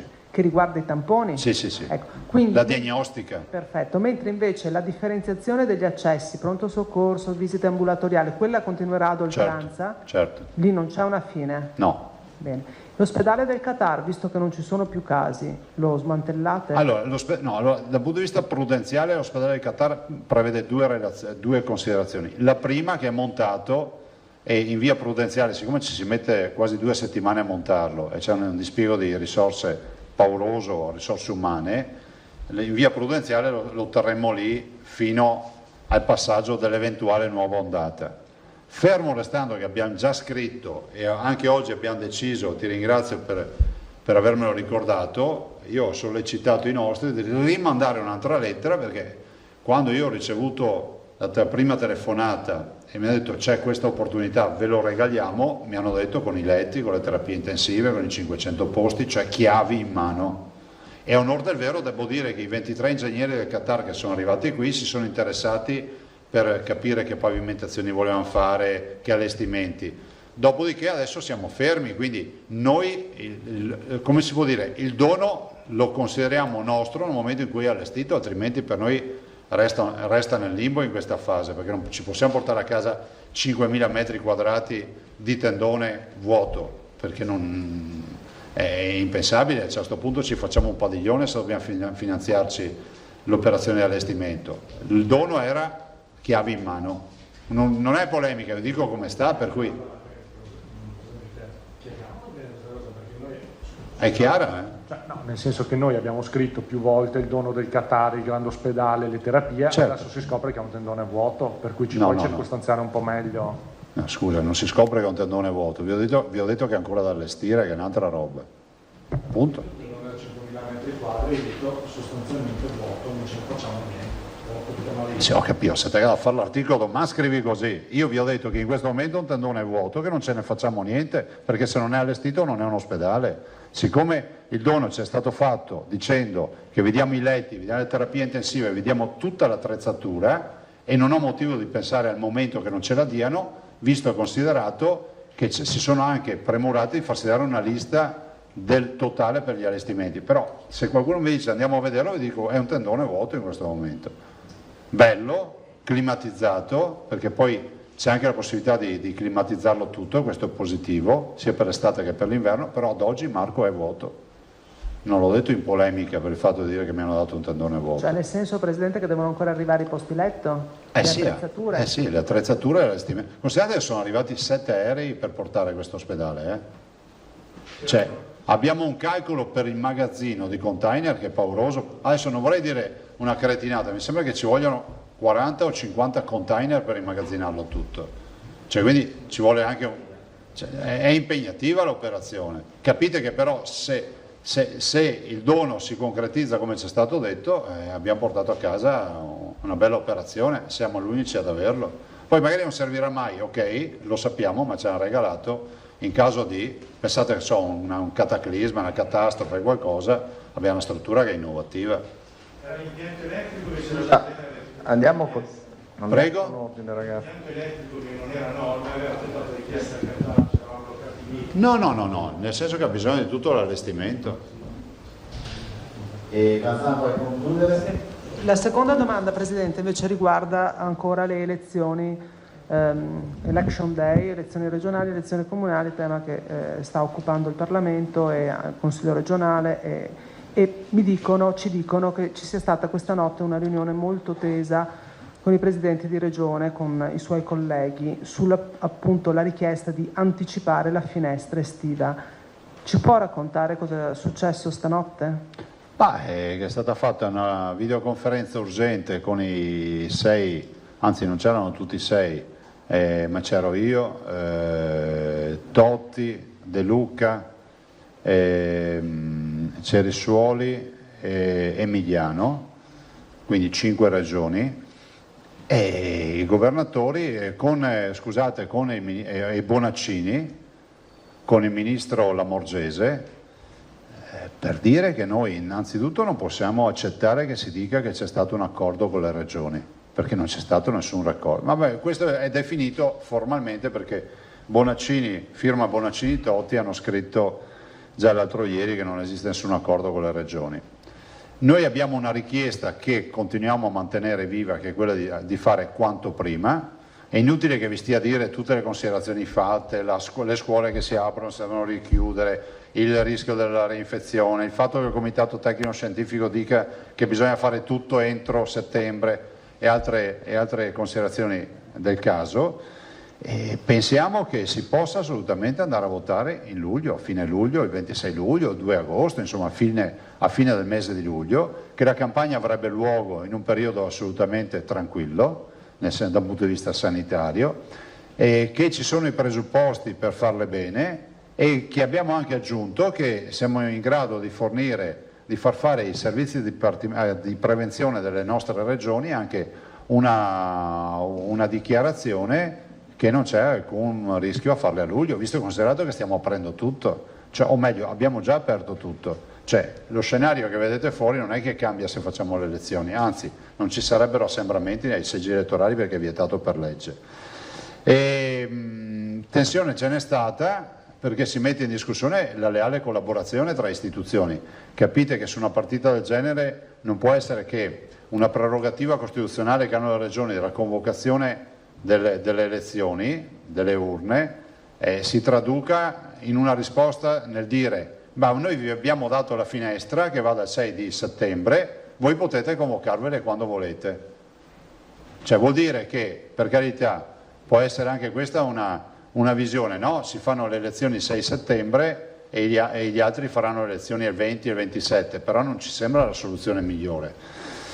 Il che vuol dire che stiamo ancora attendendo, abbiamo scritto a Mattarella, come sapete, al Presidente Mattarella, che assolutamente conosce la vicenda, ne ho parlato anch'io assieme, non ieri, ne ho parlato forse una settimana fa, ma ne hanno parlato anche i colleghi, lui è il garante della Costituzione e noi siamo convinti che la Costituzione non sia rispettata con questa modalità di convocazione delle urne. Del resto c'è l'articolo, se non ricordo male, 63 della Costituzione che prevede la sospensione delle elezioni in caso di guerra. Prendiamone atto che abbiamo inaugurato questo articolo con il coronavirus. Questo è quello che vi dico, la tensione è alta, c'è anche una proposta di far saltare il tavolo della conferenza Stato-Regioni, quindi di non dar più pareri, e lo consideriamo un fatto grave che non venga data risposta alle regioni, o meglio che la risposta sia quella ecco, questa forse è la sintesi, di tradurre in dibattito politico che ci sta, che è giusto che il Parlamento lo faccia, è giusto che le segreterie di partito lo facciano, ma il rapporto tra noi e il governo non è un dibattito politico, è un fatto di Costituzione. Questo dibattito lo possono fare le segreterie di partito, lo possono fare i parlamentari che hanno titolo per farlo in Parlamento, ma di certo nel rapporto tra regioni e governo no. Ci viene detto che in Parlamento non passerebbe mai la proposta, ma è anche vero che il governo non la fa la proposta che diciamo noi, perché se il governo volesse fare la proposta e ci mette la fiducia, si capisce subito se questi vogliono andare a casa o andare a votare prima. Secondo me vogliono andare a votare prima. Tutto qua, restiamo in fiduciosa attesa. Ma adesso, Presidente, nelle mani di chi è la palla per la decisione sull'Election Day? È in due mani, Milva. La prima che è quella formale, che è il Parlamento, perché c'è una conversione di un decreto e quindi il Parlamento potrebbe convertire il decreto che è non frutto di un accordo, ma è stato disatteso l'accordo in quel decreto, perché avevamo un testo che è stato totalmente disatteso, concordato con il governo, vuol dire che il governo ha modificato l'intesa che c'era e quindi il Parlamento potrebbe convertirlo o modificarlo, quindi in sede parlamentare potrebbero anche dire si va a votare a luglio. Oppure l'altra via è quella che il governo faccia un altro decreto e quindi dia modo a noi di votare. Bonet, scusa, Amilva, volevi concludere? No, volevo andare in Europa adesso. Ma forse Marco aveva una roba sulle elezioni? Prego. Beh, visto che gli aeroporti sono ancora chiusi, ma possiamo volare almeno con le buone notizie che arrivano da Bruxelles, insomma questo Recovery Fund che dà all'Italia una parte molto consistente. Commento del governatore del Veneto? Guardate, non ho ben capito come funziona l'erogazione e quali siano i vincoli, non ne so nulla, perché ho letto anch'io al momento solo delle agenzie. Vi dico anche che da mesi che si sente parlare di mega interventi, di robe, ma a tutt'oggi io nei conti della Regione non ho ancora visto niente. Dopodiché staremo a vedere, cioè mi fermo qui Milva, ma non perché voglio essere reticente, perché non sono informato sulle modalità. No, ma se le cifre che girano sono queste, di 172,7 miliardi di euro e all'Italia la fetta più grossa 750 miliardi di euro, come dire, è un buon inizio. Se le notizie sono così sì, ma non so che vincoli ci siano, non so quali siano gli strumenti messi in campo e mi fermo qui. Bonet. Sì, Presidente, volevo capire tu, dal mondo del turismo, che feedback hai? Te lo chiedo perché noi per molti giorni abbiamo portato avanti le loro istanze, riaprire subito, riaprire presto, però adesso continuiamo a scrivere di alberghi che non riaprono, di concessionari che non mettono giù gli ombrelloni, cioè allora forse tutta questa urgenza, mi chiedo io, se c'era, perché pareva che fosse una questione che in 24 ore bisognava aprire tutto, allora tu che interlocuzione hai con quel mondo lì? Che feedback? Ma guarda, allora in questa fase sono preoccupati delle disdette degli austriaci, questa è notizia di giornata delle ultime 24-48 ore. Il Kurz in Austria, il Premier Kurz, sta dando informazione che di fatto è passata l'idea, tanto è vero che c'è stata una disdetta importante da parte degli ospiti austriaci, che venuti in Italia poi si devono fare la quarantena quando tornano a casa, capite che tutti se ne stanno a casa, no? E questo è un primo guaio. In generale io resto fiducioso, è ovvio Marco che di difficoltà ne abbiamo, cioè stiamo anche parlando della prima industria in Veneto, vale 18 miliardi di euro di fatturato. Noi abbiamo voluto dar da subito la stura alle aperture con le linee guida, pensa alle spiagge, anche perché comunque c'è una predisposizione. Adesso non so se qualcuno fa il delicato, però voglio ricordare che fino al giorno prima ci dicevano non arriveranno i turisti, però dobbiamo piantare gli ombrelloni, no? Adesso gli ombrelloni vedo che si stanno attrezzando, qualcuno sta ancora attendendo, ma saranno scelte anche imprenditoriali. Io non oso immaginare, ma mi rifiuto di pensare che l'estate passerà tutta con le spiagge deserte. I turisti torneranno. Il vero tema è che bisogna aprire le frontiere, il vero tema è che bisogna garantire la mobilità. Questa è la vera partita. Il 23% del turismo veneto è tedesco. Vuol dire che noi perdiamo un quinto, un quarto quasi, dei turisti semplicemente non avendo relazioni e scambi con la Germania. E qui ci aggiungete poi gli austriaci, ci aggiungete gli inglesi, ad esempio, altra partita importante per noi, i russi, i danesi, cioè tutto il nord Europa, per cui per noi è fondamentale, pensate, tutto il tema dell'open air. Noi facciamo 9 milioni di presenze al Cavallino, cioè a noi servono i turisti. Mi aggancio alla domanda di Marco e torno un'altra volta in Europa. Schengen ha assegnato la possibilità della circolazione e del diritto di circolare. Chi potrebbe a livello europeo stabilire una Schengen sanitaria e quindi anche turistica? Perché a questo punto è un problema anche di ognuno va per i fatti suoi. Ma guarda, io ci ho pensato, sapete io vi parlo sempre di questa Schengen sanitaria Io penso direttamente alla Commissione, ma operativamente se io fossi lì penso che chi dovrebbe operare sono cioè il commissario agli esteri, colui che si occupa delle relazioni, e quello alla salute, no? Nel senso che sono due grossi interlocutori che possono portare avanti diplomaticamente la cessazione di questo blocco di Schengen, perché oggi Schengen è sospeso, quindi il ripristino di Schengen, e dall'altro la messa in sicurezza dal punto di vista sanitario. Cioè, oggi noi dialoghiamo all'interno degli Stati membri dal punto di vista sanitario, ma non c'è un minimo coordinamento tra Stati, e questo è grave. Malavasi, Parisi, Emiliano. Una domanda doppia sulla questione dei centri estivi, riapertura centri estivi, eccetera. Allora, mi pare siamo ancora in attesa della validazione delle linee guida per la fascia 03. Allora, da un lato ci si può domandare chi debba validare, perché non è chiaro se, se debba essere il governo, il Comitato Tecnico Scientifico, l'Istituto Superiore di Sanità o chi.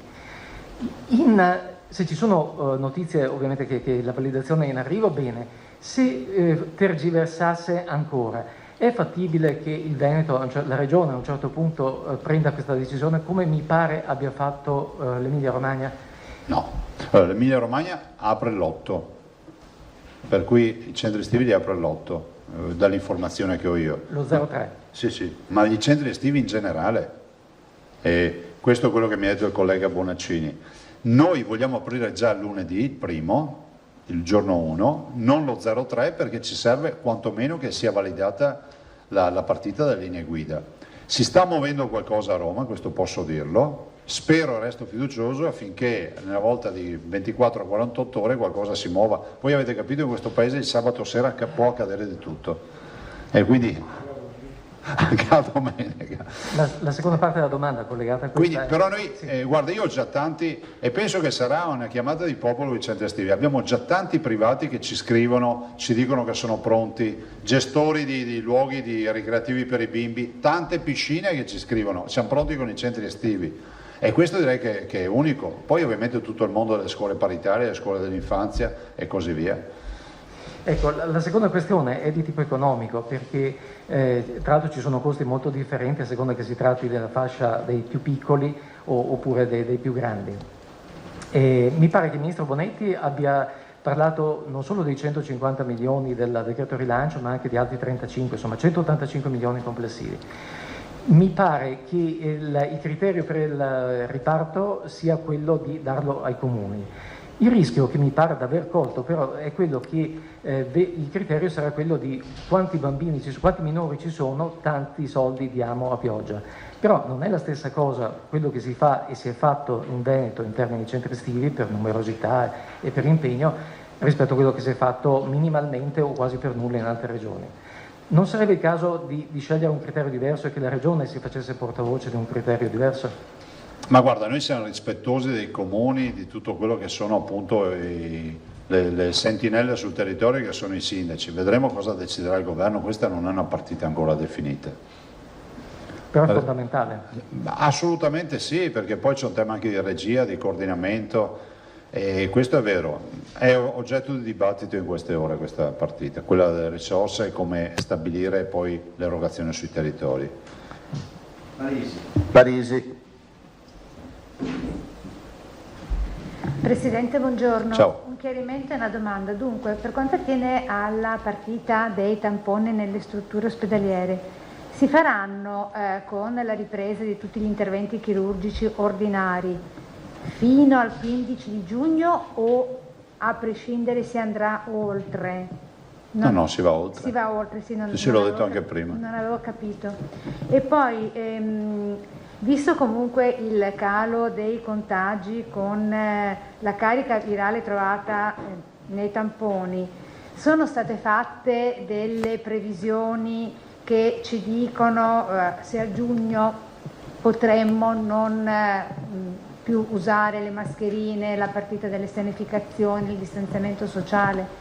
Ma guardate, su questo ci stiamo lavorando. Considerate che noi dovremmo presentare, anzi io dovrò firmare un'ordinanza prima del primo, perché c'è la partita delle terme che stiamo ancora affinando, c'è la partita dei dispositivi e poi c'è tutta una serie di piccole partite che vanno assolutamente codificate con un'ordinanza. La stiamo già scrivendo, anzi potrei dire che è scritta all'80% per alcuni aspetti, e quindi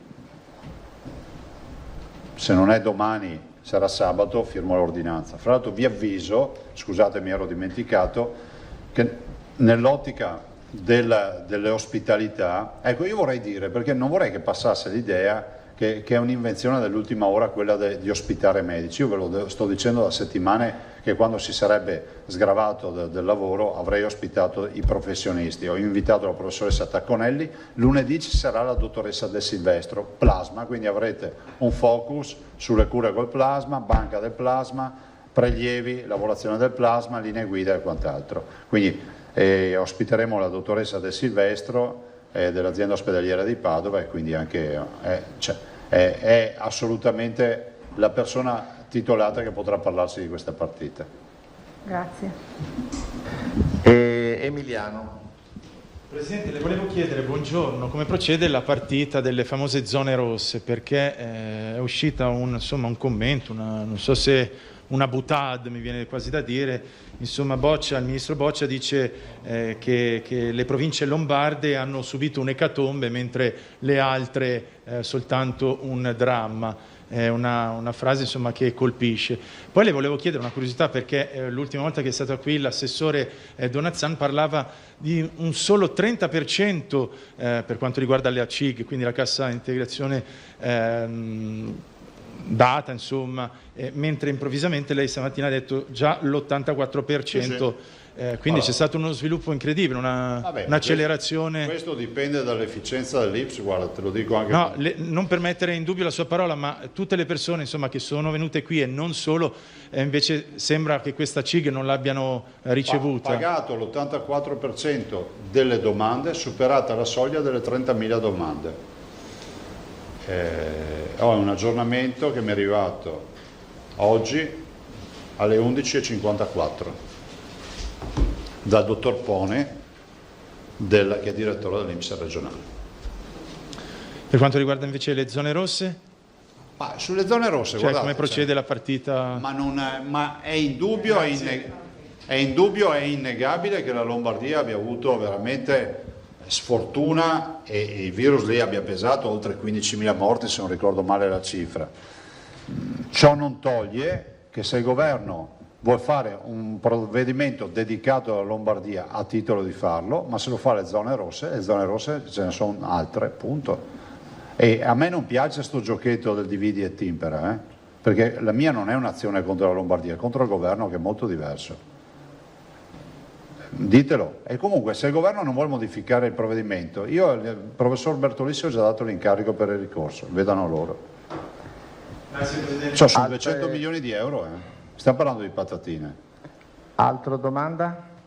Cioè, io non vorrei... Bonet costretto a una domanda. Sì, sono costretto dagli eventi, nel senso che mentre noi parliamo... cosa è successo? Il professor Crisanti torna alla carica rispetto alla tua intervista di oggi al Fatto, dicendo che se ne dice di ogni, per cui ti invito poi magari a leggerla con calma, però i punti mi sembrano salienti è che insiste sul fatto che la Regione non aveva i piani e vi sfida a farli vedere, a mostrarli, diceva saranno protocollati, li tirassero fuori. Poi, quelli li avete già ricevuti per me. Sì, e dopo sul tema degli ospitati in TV dice io non ho mai chiesto un euro per andare in televisione, vado solo in programmi, cioè al di là dei contenuti mi sembra che sia una polemica che lui continua, cioè nel senso, ma guardate, quindi, come la mettiamo? Io lo trovo anche, come si può dire, irrituale, però vi dico solo, siccome questa mattina ho visto la mia intervista del Fatto, che è fedele, non ho nulla da dire, il titolo però non lo è. Tanto è vero che stamattina, guardate, proprio per la correttezza che mi dovete riconoscere, alle 7:17 minuti ho scritto al professor Crisanti, ho scritto: ciao prof, scusami se ti disturbo, oggi c'è una mia lunga intervista sul Fatto, purtroppo il titolo che hanno messo, Crisanti la smetta con la TV, è una frase che non c'è e non troverai nel testo. Vabbè, leggendo tutta l'intervista non mi sarei mai permesso di dire una cosa del genere, da un lato non mi compete, dall'altro ho il massimo rispetto per la libertà di ognuno, in particolar modo nei confronti di una persona di scienza come te. Ci tenevo a dirtelo perché questa vicenda mi dà molto fastidio e non mi piace. Basta, buon lavoro. Cosa volete che vi dica io? Cioè, faccio la trasfusione del sangue, non lo so. Però andrei al plasma a questo punto. No, guardate, no, io non commento più nulla. Cioè. Però voi siete giusti testimoni del fatto che c'è il piano. Ma a me spiace, perché il professor Crisanti è un'autorità, ha in mano il più grande laboratorio che ci sia in Italia da 6 o 7 mesi, non so da quanti mesi ci sia.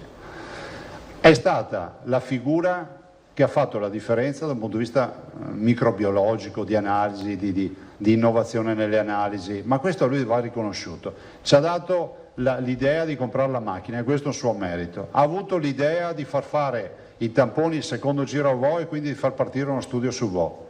Punto. Se dopo è una colpa dire che la dottoressa Russo ha fatto il piano della cosa, che la professoressa Tacconelli si occupa delle malattie infettive, che la dottoressa De Silvestro si occupa del plasma, che il professor Navalese si occupa dei malati in terapia intensiva, che Flor fa il direttore generale dell'azienda ospedaliera, che io faccio il presidente della regione, che la Lanzarin fa l'assessore della sanità, vabbè, cosa vuoi che vi dica? Scusa. No, ma ho detto qualcosa fuori luogo? No, mi sembra, no? E non mi sarei mai permesso di... Peraltro posso dire una cosa, lo dico umanamente. Guardate, io non percepisco negativamente il professor Crisanti, assolutamente. Mi dico, ma che c'entra la dichiarazione sugli ingaggi in TV? Chi ha mai messo in dubbio che lui ci vada gratis o a pagamento? Nessuno. Nessuno. E poi leggete la mia intervista. L'unica cosa che ho detto sulle sue comparsate in TV, ho detto che se fosse per me selezionerei. Ho detto una boiata. È un consiglio di marketing. Punto. La Milva voleva un altro passaggio. No, giusto una parentesi, certo che la comunità scientifica dopo 97 giorni di emergenza non esce molto bene, perché siamo già in tribunale. Senti, comunque... c'ho già un fronte aperto, farmi aprire con Stoccolma con i premi Nobel, no? Apro la parentesi e la chiudo velocemente, ma nei cittadini, compresi quelli che ci stanno seguendo, diventa un problema. Perché a chi mi appello quando ho dei dubbi scientifici, se poi mediati dalla politica o dalla televisione perché faccio le comparsate. Siamo già in tribunale Burioni-Tarro. Sì? Non lo sapevo. Sì, siamo già alle spiegazioni su quanto prende la Capua. Crisanti che dice io non ho mai preso un euro. Cioè, ma scusate, io ci tengo perché è un fatto, scusami Milva, è un fatto di come si può dire, di correttezza e di essere uomini fino in fondo. Io non ho mai insinuato sugli incarichi, su eventuali cashier di clienti, non so neanche da dove viene fuori sta roba qui, che sia chiaro. Poi dopo se qualcuno problemi a leggere gli articoli, li rilegge 2 volte e lo capisce. Cioè io non ho detto nulla. No, ma neanche Crisanti, perché leggendo... no, ma ho letto... No, questo è il titolo, ma Crisanti chiude l'intervista al Fatto dicendo io non prendo neanche un euro. No, ma l'agenzia che ha letto Marco adesso. No, è un pezzo sul Fatto. È il pezzo sul ho Fatto. capito. Ma quando l'ha fatta sta roba? Oggi. È online quindi? Sì, quella di oggi. Altre domande, colleghi? Vanzan, Malavasi, peraltro devo anche dire che onestamente, anche umanamente, io non so più cosa dobbiamo dire, cosa volete che dire? Ci consegniamo, ci mettiamo il tappo in bocca, non lo so, cosa dobbiamo fare? A me non sembra che la Regione abbia avuto comportamenti dissonanti o poco rispettosi nei confronti non solo del professor Crisanti ma anche degli altri. Ce li ringraziamo tutti i giorni. Diciamo che se non ci fossero stati, ed è vero, hanno fatto la differenza. Io non so, Poi posso dire una roba, l'università se c'è dica anche la sua. Non lo so, io dico l'università se c'è dica anche la sua perché a me delle telefonate non mi interessa niente. Avevamo detto Vanzan, Malavasi, Tosato. Presidente, in merito alla manifestazione che c'è stata questa mattina da parte degli operatori di viaggio, degli agenti di viaggio. Dove? A Venezia hanno fatto una manifestazione. Ovviamente il settore è in crisi perché non ci si muove più e quindi non si prenotano più vacanze. Chiedono sostegno e un aiuto. È una richiesta che può essere indirizzata anche alla Regione o che va trasmessa solo a Roma? Ma guardate, noi ci siamo, però capite che l'aiuto per loro significa far fronte a tutte le perdite che hanno avuto. Noi non abbiamo tanta forza finanziaria. Ieri avete visto, abbiamo presentato il progetto con l'assessore Marcato e il vicepresidente Forcolì. Abbiamo questa leva da 1,4 miliardi, risorse fresche della Regione sono quasi 300 milioni di euro, però il nostro riferimento è Veneto Sviluppo, i bandi. Non preleviamo soldi dalle tasche dei veneti con le tasse. Sapete che a forza di dirlo si è capito che l'addizionale IRPEF che tutti pagano non viene in Regione, cioè sono risorse che vanno a Roma. Siamo a disposizione comunque, il turismo ne esce con le ossa massacrate dal Covid, 35.000 posti di lavoro sono persi. Vi basta ragazzi? Malavasi e Tosato, poi possiamo dire di aver chiuso, grazie. Una battuta sull'app. Scusa? Sull'app, sui Muni. A giudicare dai primi risultati del test sierologico, la scarsa adesione, insomma, immediata perlomeno nei primi giorni, il 20-25%, fa venire da pensare che l'app possa andare incontro a un flop, perché le ragioni sono simili, insomma, forse scarso senso civico, scarsa disponibilità ad accogliere questa proposta. In più, per quel che si sente dire, è una considerazione però epidermica, l'app porta con sé la debolezza che chi aderisse teme di finire in quarantena non appena gli accada di essere in collegamento con un contagiato. Allora, siccome so che la Regione e il Presidente si sono spesi anche a favore, insomma, dell'introduzione di questa app, è il caso di battere di più perché diventi obbligatoria per far cosa? Insomma? Ma guardate, io penso una cosa, che ormai, come si può dire, il peccato originale ci sia, no? Nel senso che non è stata costruita un'attività di consenso attorno a questa operazione. I cittadini sono inquietati dalle notizie che hanno rispetto all'uso dei dati personali, a tutti i tracciamenti dei contatti, eccetera, e giustamente ognuno pensa alla sua privacy. Finché non sarà chiarita fino in fondo questa partita, io temo che saranno pochi coloro che scaricheranno questa app. Ma lo si vede anche perché ormai sono partiti... Poi c'è una vena anarchica, no? che è sempre più diffusa, che la mascherina sta diventando un problema, no? Mascherina è il simbolo dell'oppressione del potere. Vabbè. Adesso c'è l'app, guardate, ci sono una miriade di messaggi che stanno girando sui social e anche sui nostri WhatsApp, nel quale invitano a inviare a 10 persone l'invito a non scaricare l'app. Quindi penso che avrà grosse difficoltà questa app. Anche perché vi ricordo che i dati ci dicono che deve essere scaricata da almeno il 60% dei cittadini italiani. Obiettivo impossibile con queste condizioni. E quindi non l'ho fatta io. Beh sì, cioè non è, se avessi avuto un'operazione così forse ci voleva un'attività prima di preparazione del consenso attorno e anche di informazione attorno all'operazione. Peraltro, se non lo sapete, alcuni sistemi operativi dei device, dei telefonini, già in automatico la scaricano. Quindi vuol dire che alcuni non sono neanche nelle condizioni di scegliere perché si ritrovano già l'app. Ovviamente sono nelle condizioni di scegliere se attivare Bluetooth oppure no per farla funzionare. Se non sbaglio è Android che già al suo interno chi fa l'aggiornamento si ritrova anche l'app di default. Verificatelo, ma ho sentito anche questa. Prego? Dovrebbe essere l'infrastruttura che è all'interno, sì. Cioè non è l'app in sé, è l'infrastruttura quella concordata tra Google e... È probabile, poi abbiamo... Poi dovrebbe venire scaricata l'app che oltretutto abbiamo Google che ai suoi utenti dice guarda che c'è la possibilità di verificare e tracciare i contatti, insomma è abbastanza complicata la vicenda. Tosato, ragazzi? E chiudiamo. Tosato, Prego. chiudiamo, poi c'è una sorpresa per voi. Proviamo a chiudere, Presidente, con un paio di... A trasmissioni spente. Prego. Non ci sono armi. No. Prego. Allora, se posso... proviamo a dare un paio di certezze ai cittadini, perché lo dico anche in senso autocritico, oggi forse abbiamo affrontato 100 temi, ma insomma, di indicazioni pratiche, precise, percorribili, ne abbiamo sentite poche. Allora, una è questa. Lei ha accennato all'ordinanza che dovrà firmare in vista dell'1-2 giugno. Sì. Vogliamo spiegare ai cittadini, al di là delle terme, insomma, che sono un tema sempre scottanti, ma per quanto riguarda la mascherina sarà... Non ho informazioni adesso, Filippo. No.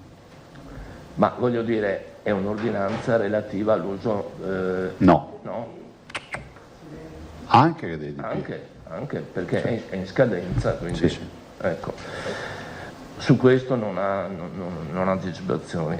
Invece una cosa che forse non è lampante per tutti quelli che ascoltano, cosa vuol dire che il piano della sanità pubblica è in vigore fino al 15 Sì, giugno? hai ragione, nel senso che noi abbiamo un piano oggi che prevede tutta una serie di monitoraggi, non si prescinderà ovviamente dal tema degli ospedali, delle case di riposo, però c'è tutto un panel di monitoraggi che andrà rivisto, che andrà ricalibrato, ma qui ad esempio qui ci vuole la visione ovviamente del servizio del Dipartimento Prevenzione, la Russo, e in particolar modo il professor Crisanti e tutte le microbiologie per capire col comitato tecnico scientifico se dobbiamo ricalibrare l'artiglieria rispetto al campo di battaglia che sta cambiando. Ma è una roba logica, se voi mi dite da qui all'infinito si faranno sempre tamponi, penso no. E quindi per arrivare a quel no bisognerà capire cosa di mezzo ci sarà, un po' di meno, tanti di più, un po' di meno, si cala, zero, si torna su, e questo lo fanno solo i tecnici, non posso dirlo io. Comunque riguarderà il monitoraggio attraverso i tamponi e i test. Insomma. Lo screening in generale, certo. Ma ripeto, coinvolgendo gli attori che sono il Dipartimento Prevenzione e il professor Crisanti con tutte le microbiologie. No, guardate, io sono veramente basito, a me non è mai successo in vita mia una roba del genere. Cioè, di scazzi tanti, ma prolungati mai. Però ripeto, guardate, è veramente una preghiera, lo dico in diretta, cioè che non venga fuori che la ragione della posizione ostica nei confronti del professore o di chi che sia, perché non c'è, non c'è. A noi sembra che il dibattito sia assolutamente corretto, rispettoso, e non capisco, è di difficile lettura, perché fra l'altro il professore ha fatto un lavoro strepitoso, per questo non capisco, cioè qualcuno ha mai contestato qualcosa al professor Crisanti? Nessuno. Di cosa stiamo parlando? Poi altri che fa il titoli sempre, i padovani. Prego? Ah? Beh, cioè, è un diritto,